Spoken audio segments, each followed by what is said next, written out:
नमस्कार दोस्तों, कैसे हैं? उम्मीद है सब लोग बहुत अच्छे होंगे। आइए टॉपिक पे आते हैं। लास्ट डे हम लोगों ने राज्य की कार्यपालिका के संदर्भ में स्टार्ट किया था, ठीक है, जिसका एक पार्ट हम लोग देख चुके हैं राज्य की कार्यपालिका के अंतर्गत। उसमें हम लोगों ने चर्चा की राज्यों के संदर्भ में कि राज्यों की कितनी कैटेगरीज हैं। उसमें बहुत सारी चीज़ें हम लोगों ने देखी कि संघ के बारे में भाग जो 5 था, फिर भाग हम लोगों ने 6 के बारे में देखा जिसमें राज्यों के संदर्भ में था। फिर उसके बाद भाग 8 के बारे में भी चर्चा की जहाँ संघ शासित राज्यों के बारे में विवरण दिया गया है। तमाम सारी गुण बातें हम लोगों ने उस पर चर्चा की। अब उस पर हम लोग चर्चा नहीं करेंगे। जो बच्चे नहीं देखे हैं वो चाहे तो बैक जा करके पिछला वीडियो देख लें हमारा, ठीक है। आज हम लोग बात करेंगे कि राज्य की कार्यपालिका जो है वह संघ की कार्यपालिका से बिल्कुल मेल खाती हुई कार्यपालिका की संरचना है। कार्य पद्धति भी एकदम बिल्कुल लगभग करीब में राष्ट्रपति जैसे संघीय क्षेत्र में संघ में केंद्र में राष्ट्रपति महोदय मंत्रिपरिषद की जो भूमिका के साथ वर्क करते हैं, सेम वही स्थिति राज्यों में राज्य के राज्यपाल और उनकी जो कार्यपालिका होती है उसके मध्य संबंध होता है। कार्यपालिका के अंतर्गत यानी मंत्रिपरिषद, ठीक है। राज्य में क्या होगा, वहाँ पर केंद्र में क्या था, वहाँ पे प्रधानमंत्री महोदय थे और उनकी मंत्रिपरिषद थी। उनकी सलाह के आधार पर राष्ट्रपति महोदय कार्य करते थे। अनुच्छेद 53 में आपने देखा है, ठीक है। अनुच्छेद 53 में राष्ट्रपति वाले में देखा है। उसमें अनुच्छेद 74 जो कहता था वो क्या कहता था, राष्ट्रपति महोदय बाध्य होंगे मतलब मंत्रिपरिषद की सलाह और मशवरा करने के लिए। आपको तो पता ही होगा। सेम वहीं से स्टार्टिंग हम लोग करते हैं राज्यों के संदर्भ में। जो व्यवस्था अनुच्छेद 53 में बताई गई है कि राज्य की कार्यपालिका की जो शक्तियों का प्रयोग जो राष्ट्रपति जो महोदय हैं वह अपने मंत्रिपरिषद की सलाह के आधार पर करेंगे, वही यहाँ पर भी कहा। अनुच्छेद 163 जो कहता है वो ये कहता है, देखिए यहाँ पर हम लोगों ने राज्यपाल के बारे में देखा तो अनुच्छेद 153 से लेकर के 162 तक देखा है। लेकिन 163 में अगर हम देखेंगे वह भी राज्यपाल से ही रिलेटेड है, लेकिन इसमें मंत्रिपरिषद भी जुड़ी हुई है, राज्य की मंत्रिपरिषद। तो आप इसके साथ ही मेंशन करके देखेंगे। आर्टिकल 163 163 क्या कहता है, राज्यपाल राज्यों के सुचारू संचालन के लिए राज्यपाल की सहायता के लिए एक मंत्रिपरिषद होगी जिसका प्रधान क्या होगा, मंत्रिपरिषद का जो प्रधान होगा वो क्या, मुख्यमंत्री होगा। यानी कि कहने का एक मंत्रिपरिषद होगी जो जिसकी सलाह और मशवरे के आधार पर राज्यपाल महोदय कार्य करेंगे। तो यह आर्टिकल आप याद रखिएगा, अनुच्छेद 163। आइए अब एक एक की चर्चा करते हैं। जो भाग 6 हमारा है, भाग 6 में अनुच्छेद 153 से लेकर के अनुच्छेद 162 के मध्य में जो चर्चाएँ की गई हैं उनकी एक एक की डिटेल हम लोग देखते हैं। तो पहले चर्चा करते हैं हम लोग अनुच्छेद 153 के बारे में। इनमें क्या बातें बताई गई हैं। अनुच्छेद 153 क्या कहता है बच्चों, वो कहता है प्रत्येक राज्य का एक राज्यपाल होगा, ठीक है। क्या होगा, प्रत्येक राज्य का एक राज्यपाल होगा, ठीक। तो राज्य के जब राज्यपाल होंगे उनके संदर्भ में क्या है, जैसे वहाँ पर एक क्या संघ का एक राष्ट्रपति होगा, ठीक है। उसी तरह से प्रत्येक राज्य का क्या होगा, एक राज्यपाल होगा, ठीक है। और इसमें ही थोड़ी सी कुछ बातें और भी हैं राज्यपाल से रिलेटेड जो आपको जानना बहुत ज़रूरी है कि एक व्यक्ति किसी राज्य के किसी अन्य राज्य का भी राज्यपाल हो सकता है। यानी एक व्यक्ति एक से अधिक राज्यों का भी राज्यपाल हो सकता है, 2 का भी हो सकता है, 3 का भी हो सकता है। ऐसे बहुत सारे उदाहरण आपको देखे होंगे, आप लोगों ने सुना होगा। तो एक राज्य से अधिक राज्यों का भी राज्यपाल हो सकता है। इसमें कुछ और बातें भी मेंशन की गई हैं, वही बात बता रहा हूं मैं आपको। परंतु एक व्यक्ति को 2 या 2 से अधिक राज्यों का राज्यपाल नियुक्त किया जा सकता है। प्रत्येक राज्य का एक राज्यपाल होगा, ये तो अनुच्छेद 153 कहता है। लेकिन इसी के साथ साथ कंडीशन भी लगी हुई है कि एक राज्यपाल एक से अधिक राज्यों का भी राज्यपाल हो सकता है, ठीक है। राज्यपाल बनने संबंधी या प्रावधान 7वें संविधान संशोधन अधिनियम 1956 में प्रावधान किया गया। यानी कि पहले जो हमारा मूल संविधान था बच्चों, उसमें क्या था कि प्रत्येक राज्य का एक क्या होगा, राज्यपाल होगा। लेकिन क्या किया गया, 7वें संविधान संशोधन 7वां संविधान संशोधन 1956 में ये प्रावधान किया गया कि एक राज्य का जो राज्यपाल है वह किसी अन्य राज्य का भी राज्यपाल हो सकता है। एग्जाम में क्वेश्चन पूछेगा कि भारत के मूल संविधान में यह बात का उल्लेख है कि नहीं है। तो मूल संविधान में केवल प्रत्येक राज्य का एक राज्यपाल होगा इसका उल्लेख है। लेकिन 7वां संविधान संशोधन 1956 में यह प्रावधान किया गया कि एक व्यक्ति को किसी अन्य राज्य का राज्यपाल भी बनाया जा सकता है, ठीक है। तो ये बात थोड़ी सी जानकारी आपके लिए बहुत महत्वपूर्ण थी, तो इसको आप थोड़ा ध्यान में रखेंगे। कि एक व्यक्ति किसी अन्य राज्य का राज्यपाल भी होगा। इसके बारे में भी वेतन भत्तों के संदर्भ में भी आगे चल के बिंदु बात हम लोग करेंगे, लेकिन थोड़ा सा इसमें बता देता हूं कि एक व्यक्ति एक से अधिक राज्यों का राज्यपाल होगा तो अभी वेतन के संदर्भ में इसकी बात आएगी। तो राज्य के राज्यपाल को जो धन मिलता है वो संचित निधि से मिलता है, राज्य की संचित निधि से। और अगर कोई व्यक्ति एक राज्य से दो राज्यों का 3 राज्यों का राज्यपाल है, तो अगर 2 राज्यों का राज्यपाल है तो राष्ट्रपति महोदय की सलाह के आधार पर उसको, मतलब उसमें उनसे समझते हुए उस दोनों राज्यों के संचित निधि से उनको धन मिलेगा, जो राज्यपाल को जो सैलरी निर्धारित है 3,50,000 रुपये करीब में उनकी सैलरी है। आगे इन सब बिंदु पे हम लोग बात करेंगे। तो ये तो बात हो गया राज्य के राज्यपाल के संदर्भ में अनुच्छेद 153 के बारे में हो गया, ठीक है। अब अनुच्छेद हम लोग बात करते हैं 154 के बारे में। 53 के बाद में हम लोग देखेंगे अनुच्छेद 154। इसमें क्या कह रहा है, राज्य की कार्यपालिका शक्ति राज्यपाल में निहित होगी। इसका प्रयोग संविधान के अनुसार स्वयं या अपने अधीनस्थ अधिकारियों द्वारा करेगा। तो राज्य के राज्यपाल महोदय जो हैं, अनुच्छेद 154 क्या कहते हैं बच्चों, वो ये कहते हैं राज्य की कार्यपालिका शक्ति राज्यपाल में निहित होगी, है ना, तथा वह इसका प्रयोग संविधान के अनुसार संवैधानिक दायरे में रहते हुए इसका प्रयोग करेंगे, स्वयं करेंगे या अपने अधीनस्थ जो अधिकारी हैं उनके माध्यम से करेंगे। तो यह अनुच्छेद हमारा 154 कह रहा है, ठीक है। और इसके बाद में हम लोग बात करेंगे अनुच्छेद 155 के बारे में। अनुच्छेद 155 जिसमें क्या कहा, राज्यपाल की नियुक्ति के संदर्भ में प्रावधान किया गया। इसमें क्या कहता है, अनुच्छेद 155 कह रहा है बेटा कि संविधान के अनुसार अनुच्छेद 155 के तहत राष्ट्रपति द्वारा, देखिए जो राज्यपाल की नियुक्ति होती है वो कौन करते हैं, राष्ट्रपति महोदय करते हैं। मैंने उस पर राष्ट्रपति महोदय वाले सेगमेंट में थोड़ी इस पर चर्चा की है कि उनकी नियुक्ति कौन करेगा, राज्यों के राज्यपालों की नियुक्ति कौन करेगा, राष्ट्रपति महोदय करेंगे। बहुत सारे जो संवैधानिक पद हैं उनकी सबकी नियुक्ति कौन करते हैं, राष्ट्रपति महोदय ही करते हैं। तो यहाँ पर भी एक संवैधानिक पद राज्यपाल महोदय हैं, इनकी नियुक्ति भी जो कौन करेगा, राष्ट्रपति महोदय करेंगे। आर्टिकल 155 ये कहता है, 155 ये कहता है, ठीक है, नियुक्ति राज्यपाल करेंगे।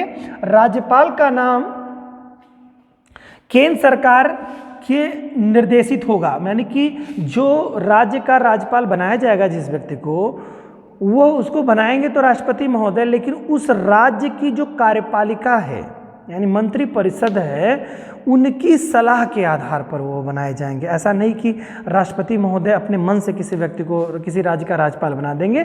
इसके लिए क्या है, वो बंधित किया गया अनुच्छेद 155 में यह बताया गया है कि किसी राज्य का राज्यपाल वही व्यक्ति बन सकता है जिसको केंद्र की मंत्रिपरिषद या कहिए कि जो केंद्र सरकार है वह जब सिफारिश करेगी, निर्देशित करेगी, केंद्र सरकार निर्देशित करेगी, उसी व्यक्ति को राज्य का राज्यपाल बनाया जाता है। इसी नाते बहुत सारे इस पर विवाद भी चलते हैं कि अक्सर होता क्या है, जैसे इस समय पश्चिम बंगाल में आप लोग देख लीजिए कि वहाँ की जो ममता दीदी हैं और उनके राज्यपाल महोदय के बीच में बड़ी खींचतान चल रही है ना। उसमें क्या होता है, राज्यपाल महोदय जो माने जाते हैं वो केंद्र के प्रतिनिधि के रूप में लोग आज की डेट में समझते हैं, मतलब पहले से लोग समझते हैं। तो उसमें क्या होता है कि उसमें डिस्प्यूट की स्थिति बन रही है, यानी कि राज्यपाल महोदय जो भी अपने स्वविवेक से कार्य कर रहे हैं उसमें यह बताया जा रहा है कि नहीं, ऐसा नहीं है, केंद्र का के इशारे पर हो रहा है। तो उन पर भी टिप्पणियाँ बहुत सारी राज्यपाल महोदय पर भी हो रही हैं।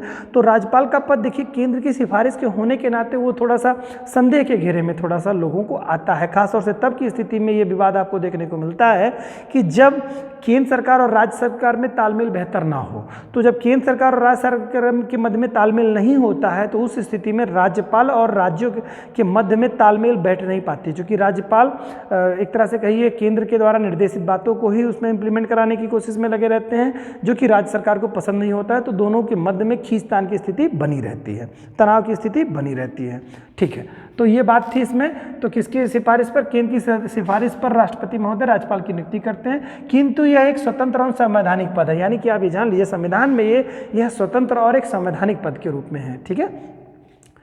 और जो ना तो केंद्र सरकार के नियंत्रण में है और ना ही उसके अधीनस्थ है। एक बात बड़ी दिलचस्प है, इसको आप थोड़ा ध्यान रखिएगा कि लोग ऐसे कहते हैं, अभी मैंने आपको बताया कि लोग ऐसा सोचते हैं कि राष्ट्रपति जो राज्यपाल का पद है वो क्या है कि केंद्र के नियंत्रण और अधीन में है, लेकिन ऐसा संविधान के दायरे के अंतर्गत नहीं है कि नहीं वो नियंत्रण और अधीन में नहीं, वो स्वतंत्र एक संवैधानिक पद है।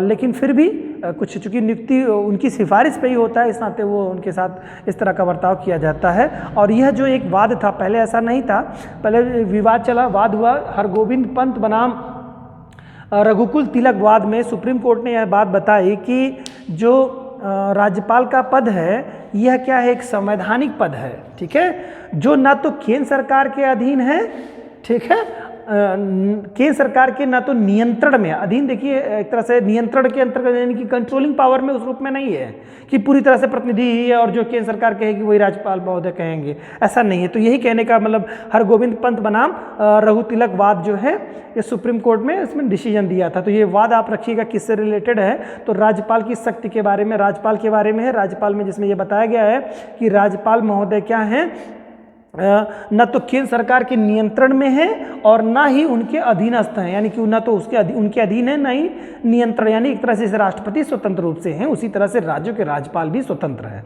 ठीक है। इसका मतलब ये इंटेंशन वहाँ पे कोर्ट में, ये कोर्ट का कहने का भाव था, मतलब यानी कि ये राज्यपाल के पद को गरिमामयी एक पद बनाने की कोशिश में थे और उन्होंने बताया उनके अस्तित्व को कि राज्यपाल का पद क्या है। जैसे राष्ट्रपति महोदय पूर्ण रूप से स्वतंत्र होते हैं उसी तरह से राज्यों के राज्यपाल महोदय भी स्वतंत्र होते हैं, क्योंकि देखिए अब क्या होता है कि जो राष्ट्रपति महोदय हैं, राष्ट्रपति महोदय की भी तो नियुक्ति जो सत्ता पक्ष के लोग होते हैं उन्हीं के बहुमत के आधार पर होता है, ये तो आपको पता ही है मोस्टली, है ना, और उनके आधार पर ही होता है। उसी तरह से राज्यों में अगर देखा जाएगा तो राज्य के, चूंकि वहाँ पर क्या होता है कि किसी राज्य में अगर राज्यपाल बनाए जाते हैं तो चूंकि केंद्र सरकार राज्य के राज्यपाल बनाती है तो इस नाते उनका प्रतिनिधि मान लिया जाता है, और जब सरकारें वहाँ के पक्ष में नहीं होती, केंद्र और राज्य दोनों तनाव में होते हैं तो ऐसी चीज़ें उजागर होती है। तो लेकिन ये हरगोविंद पंत बनाम रघुकुल तिलकवाद जो था इसमें बहुत स्पष्ट कर दिया गया कि जो केंद्र सरकार के अधीन और नियंत्रण में वाला ये पद नहीं है राज्यपाल का पद, ये अपने आप में स्वतंत्र पद है, ठीक है,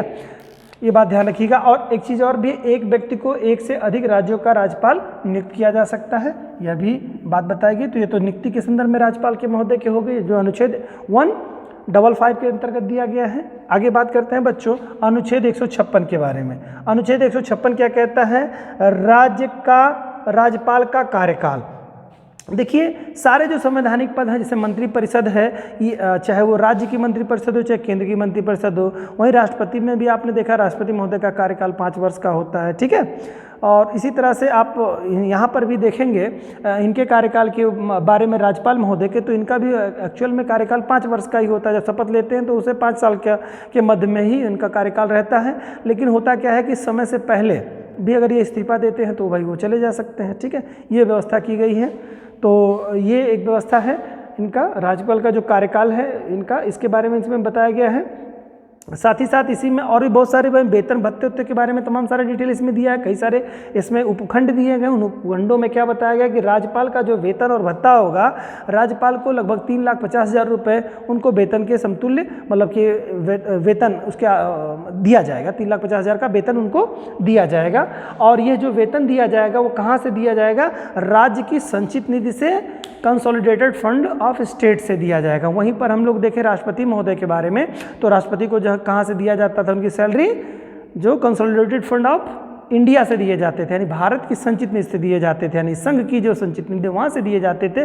और राज्यपाल महोदय को राज्य की संचित निधि से धन दिया जाएगा। ये बहुत ही महत्वपूर्ण क्वेश्चन, इससे क्वेश्चन कई बार आए हैं, तो आपको ये बात मालूम होनी चाहिए। इसके अलावा क्या है और भी बात जाने, एक व्यक्ति द्वारा एक से अधिक राज्यों का राज्यपाल होने पर राष्ट्रपति महोदय द्वारा दोनों राज्यों की संचित निधि को बराबर हिस्सों में बांटते हुए धन, यही वही बात मैंने जो जिक्र की थी अभी फिर से मैं जिक्र कर दे रहा हूँ यहाँ पर। इसमें ये बात बताई गई है बच्चों कि किसी राज्य का जो राज्यपाल महोदय होंगे, अगर मान लो किसी राज्य में कोई राज्यपाल हैं जो कि 2 राज्यों के राज्यपाल हैं, ठीक है, तो वहाँ पर स्थिति कैसे, किस राज्य की संचित निधि पे कितने धन का व्यय पड़ेगा, कितना धन उनको उनके खर्चे के लिए दिया जाएगा, राज्यपाल के खर्चे के लिए, इसका जो निर्णय लेते हैं वह राष्ट्रपति महोदय लेते हैं, ना कि कोई व्यक्ति है, ना तो कोई स्टेट के मतलब कार्यपालिका निर्णय लेगी। वहाँ पे राष्ट्रपति महोदय निर्णय लेंगे कि किस राज्य में कितना भत्ता किस हिस्से में आएगा। मान लो जैसे 3,50,000 रुपये के उनको सैलरी और भत्ते मिल रहे हैं, अब वो कोई व्यक्ति मतलब जो राज्यपाल महोदय हैं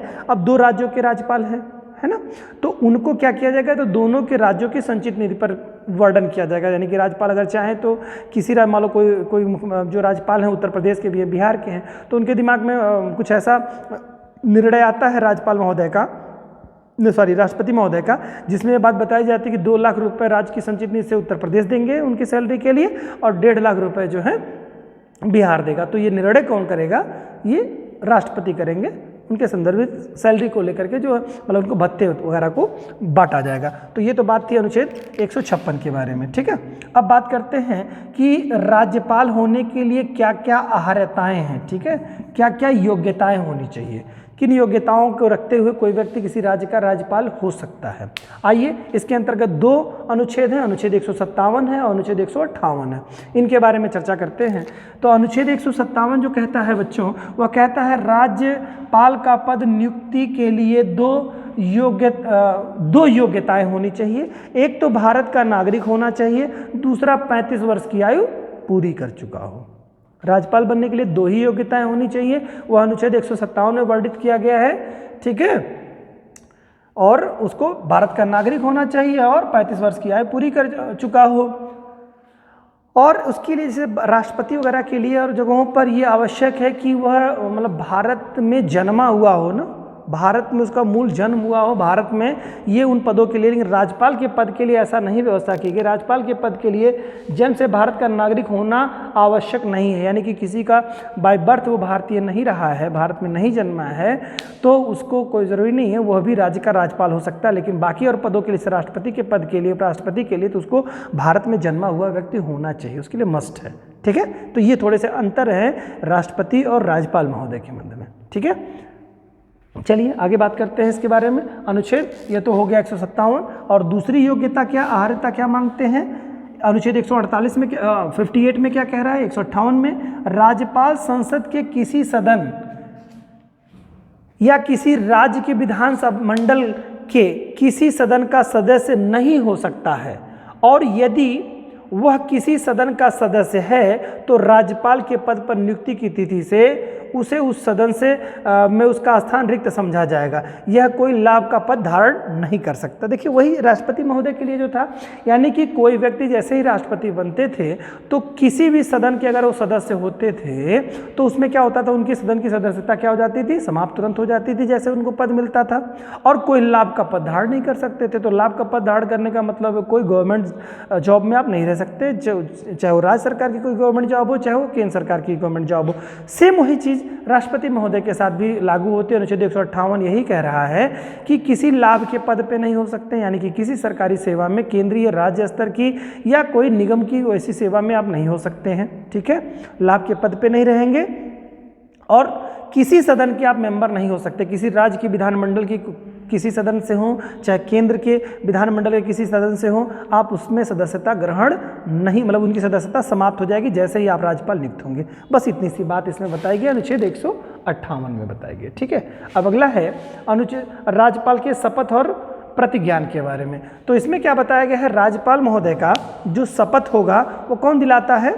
तो राज्यपाल के शपथ के संदर्भ में आप जान लीजिए, जो हाई कोर्ट होती है, जिस राज्य के राज्यपाल होते हैं उस राज्य के हाई कोर्ट के जो चीफ जस्टिस होते हैं वे शपथ दिलाते हैं, और उनकी अनुपस्थिति में जो हाई कोर्ट का वरिष्ठतम न्यायाधीश होता है वह शपथ दिलाता है। राष्ट्रपति में भी यही कंडीशन थी, राष्ट्रपति को जब शपथ दिलाने की बात आती थी तो वहाँ पर क्या सुप्रीम कोर्ट के मुख्य न्यायाधीश और उनकी अनुपस्थिति में जो वरिष्ठतम न्यायाधीश होगा वो शपथ दिलाते थे, ठीक है। तो यही बात अनुच्छेद 159 क्या कहता है, वही कहता है राज्यपाल अपना पद ग्रहण करने के पूर्व उस राज्य के मुख्य न्यायाधीश या उनकी अनुपस्थिति में, किसकी, मुख्य न्यायाधीश की अनुपस्थिति में सबसे वरिष्ठतम न्यायाधीश को के सम्मुख शपथ ग्रहण करता है।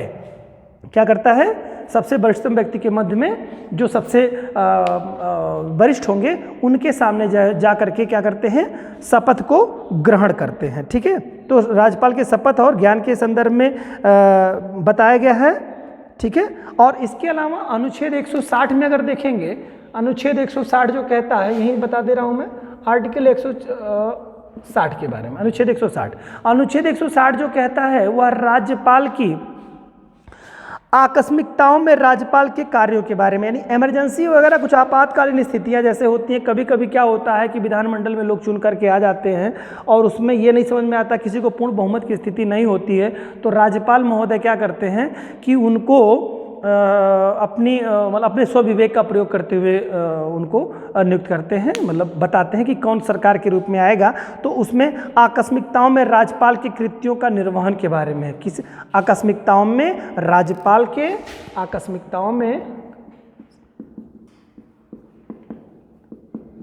में राज्यपाल के कार्यों के कृत्यों के निर्वहन के बारे में, या कार्यों के निर्वहन के बारे में है। ठीक है, निर्वहन के बारे में ये बताया गया है। किसके बारे में? अनुच्छेद 60 के बारे में, 160 में ये बात बताई गई है। ठीक है, और उसके अलावा अनुच्छेद 161 में क्या कहा गया है? राज्यपाल को जैसे राष्ट्रपति को क्षमादान की शक्ति प्राप्त हुई है, तो उसी तरह से 161 में जो है वो क्या है? क्षमादान के बारे में बताया गया है। किसके बारे में? क्षमादान की शक्ति से रिलेटेड बातें उनको बताई गई है राज्यपाल महोदय के बारे में। अनुच्छेद क्षमादान आदि के मामले में दंडादेश, निलंबन करने, परिहार के, लघुकरण के बारे में बताया गया कि किसी का मतलब जो उसको आप लघुकरण कर सकते हैं, कम कर सकते हैं ना, जैसे जो राष्ट्रपति महोदय में थी सेम कंडीशन वहाँ पे भी अनुच्छेद 61 में उनके बारे में बताया गया है। ठीक है, और फिर इसके बाद अनुच्छेद 162 में राज्य की कार्यपालिका शक्ति का विस्तार के बारे में बताया गया है। राज्य की कार्यपालिका शक्ति के विस्तार, राज्य की कार्यपालिका शक्ति के विस्तार के बारे में बताया गया अनुच्छेद 162 में। तो ये लगभग करीब में कमोबेश चीज़ें आप लोगों की यहाँ पर आपको समझ में आ गई, किन किन अनुच्छेदों में क्या क्या कहा है। तो अनुच्छेद 153 से लेकर के अनुच्छेद 162 तक हम लोगों ने बात कर ली, और मैंने शुरुआती दौर में अनुच्छेद 163 के बारे में चर्चा आपसे कर ली थी, जिसमें मैंने बताया था कि कार्यपालिका की शक्तियों का निर्वहन वो क्या करेगा? मंत्रिपरिषद की सलाह के आधार पर ही करेगा। ये तो बात आपको बता दी थी मैंने। तो ये आपको जो बाकी के तथ्य थे 59 के बाद 60 जो था वो आप लोगों ने देखा है। आकस्मिकताओं में राज्यपाल की शक्ति के बारे में बता रहा है। ठीक है, 161 में जो कह रहा है वो क्या कह रहा है? राष्ट्रपति की क्षमादान की या लघुकरण करने की जो शक्ति दी गई है, यानी कि किसी दंड को वो कम कर सकते हैं या समाप्त कर सकते हैं, इस तरह की बात जो बताई गई है। और 162 में जो कहा गया है राज्य की कार्यपालिका शक्ति के विस्तार के संदर्भ में है। ये तो आप क्या राज्यपाल महोदय के बारे में थे, और भी बहुत सारी चीज़ें इसके अंतर्गत अभी आपको चाहें तो हो सकती हैं। तो हम लोग प्रयास करेंगे कि आगे क्रम में कुछ और चीज़ें देखें। नेक्स्ट टॉपिक के साथ मिलेंगे फिर अगले दिन। धन्यवाद आप लोगों को।